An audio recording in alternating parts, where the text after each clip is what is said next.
Breaking news. Picnic ସାରି ଫେରିବା ବାଟରେ ଲାଗିଗଲା ଭୂତ। ଭୂତ ଲାଗି 4 ନାବାଳିକ ଏବଂ ଜଣେ ନାବାଳକ ଗୁରୁତର।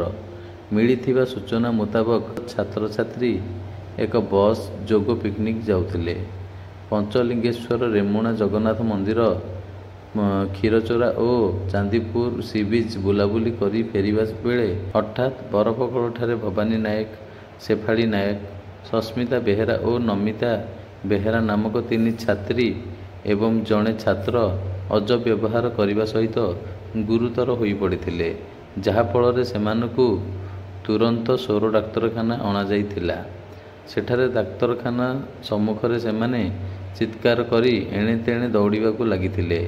ଏପଟେ ଛାତ୍ରଛାତ୍ରୀଙ୍କ ଦେହରେ ଭୂତ କିମ୍ବା ଫିଡ୍ସ ମାରୁଥିବା କଥା କିଛି ସମ୍ପର୍କୀୟ କହିଥିଲେ, ହେଲେ ଏକାବେଳେ 4 ଜଣଙ୍କୁ ଏଭଳି ଅସ୍ୱାଭାବିକ ଆଚରଣ କରିବାର ସ୍ୱାଭାବିକ କଥା ନୁହେଁ।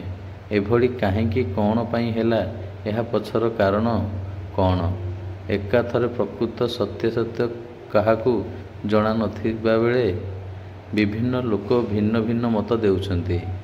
ସେ ଯାହା ବି ହେଉ, ନିଜ ପିଲାଙ୍କର ଏଭଳି ଅବସ୍ଥା ଦେଖି ଅଭିଭାବକଙ୍କ ସହିତ ଉପସ୍ଥିତ ସମସ୍ତ ଲୋକ ଏକ ପ୍ରକାରର ଭୟଭୀତ ହୋଇଛନ୍ତି।